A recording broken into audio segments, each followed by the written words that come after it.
Hello there, I'm that one nerdy friend. You know, the one that from high school. The one that always talked about their very obscure interests instead of listening to the problems you're facing in your life. Well, that was me. If you're new to my channel, I talk about Fluffal, and today I'm going to be talking about the new Forbidden and Limited list and how it could affect Fluffal for better or for worse. Let's go through the unlimits really quickly. Globe Bulb. Globe Bulb is a level 1 Earth Tune that can be special summoned from Graveyard. That means we have easier access to Naturia Beast if we can find a way to send this to Graveyard.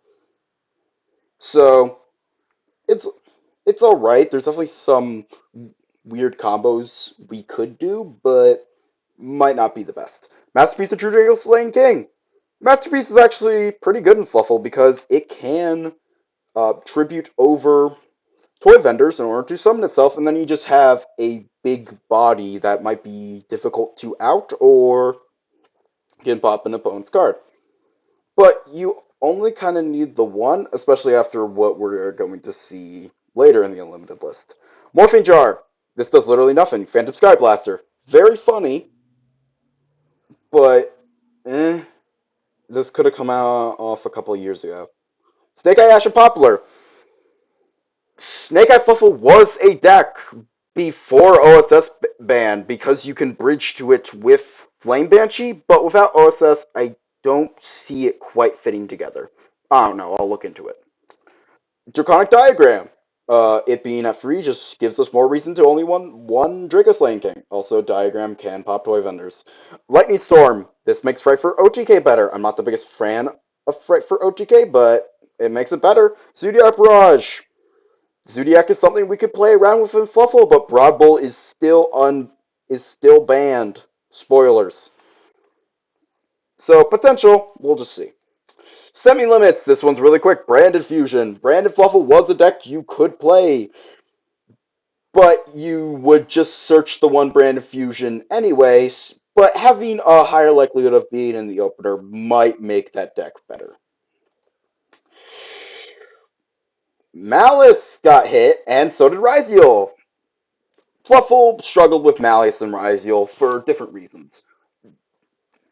With with Malice, it struggled because most of their interactions were banishes and trap cards. So it's very hard for us to specifically remove them. And X Ryziel would just break apart our boards incredibly easily, and the cross negate would stop, was very effective against us on if our opponent went first. So less consistency with Ryziel is good, and less consistency with Malice is good. Vanquish Soul Raisin. The biggest struggle in this format right now for Fluffle is Vanquish Soul Canine, so it being slightly worse is really good. But unfortunately, they can still Holly Sue this out and then pop our monster. But if they have the Raisin in the opening, Holly Sue won't be able to special summon it, so that's slightly better.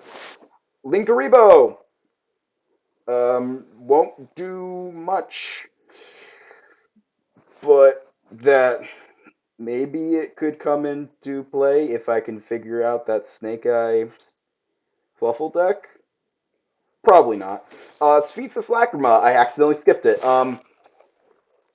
Fluffle just has better things it wants to special summon off sequence that are also really good at making sixes. So Lacrima being able to make sixes just is not that relevant. Summon Sorceress. Fluffle cannot stand a lock at all. So Summon Sort being legal means nothing for it. Herald of Arclight. The biggest problem against Yummy right now is the banish floodgate off of Herald of Arclight. So not having two of them is really good, especially if we can bait out the Omni. Trident. This is one of the reasons playing around with Fluffle Zodiac might be good. Crystron Inclusion. The biggest struggle Fluffle has with Crystron K9 is how much interaction it puts up.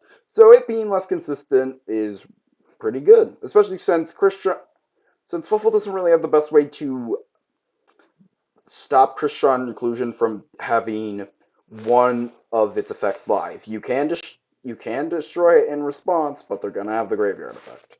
Obedience Schooled! Less yummy consistency, and it makes it so they have more trouble breaking our boards. Stake Your Soul! Again, less consistency for Canine Vanquishal, thank you very much. Especially, it'll also make sure they don't have as much extension as they usually do, so it'll be harder for them to break our boards. Solemn Judgment. Solemn Judgment seems like a weird limit, but the more you think about it, the more it makes sense. Solemn Judgment could just was so game determinative, and you could just side in free of it, and if you drew it, you would just sometimes win. It's just it would close off chains. It's an omni negate the normal summon, would just kill some decks, and just overall, I like it at one. It seems like Konami's trying to make board breakers better with some of these new cards, and what like the new opening of the I think it's opening of this. No, that's a different card. The new the new GX anime card that is Regeki and Snatch Seal in one card. That card seems to hint at this, and also the unlimiting of Lightning Storm seems to hint at this. Now the bans. Moon of the Closed Heaven. I have been experimenting with a Fight for Fiendlink deck, and Closed Heaven changes the math on a lot of things. Being able to access this at any point in the combo was incredibly powerful. We can still access it, but it has to be at very specific points during the combo, which limits the functionality of it. Also, the current deck I'm working on would be able to get to this one of two ways. Well, three ways the third is being drawn in it. And that is a Selectime Knight and the Brass Djinn. That is two extra deck slots, and Moon is only one, so you're adding an extra deck slot if you want to do it more consistently. Though if you're not me and experimenting with Tour Guide, you do not need the Brass Djinn. It's it will hurt us, but we can persevere and just change the deck a bit. Splats Mage. This card, if Malice could stop our full end board, this was the difference maker most of the time. This was the one bit of extension that would really mess with us. King of the Feral Imps. King of the Feral Imps does block us off from Mitsu, but Mitsu wasn't really the best in Fluffal anyway. It also does block us off from some other reptile shenanigans, but it being gone, and by extension Mitsu Raizo being gone, is a net positive. Paradise Smasher. This card was the most frustrating part of the format, and I'm glad it's gone. There is no other comment I can make about it. We could access this ourselves with Canine and summoning Fright for Sheep, but that was very gimmicky. I admit that's very gimmicky. So it being gone is so amazing. Overall, a lot of these limits are just limits and semi-limits are just going to hurt the decks that Fluffle struggles with. And Moon the Close Heaven banning is really bad, but but it but we can adapt to it. Anyway, good luck building with the new list, and may the next format be as well received as this one.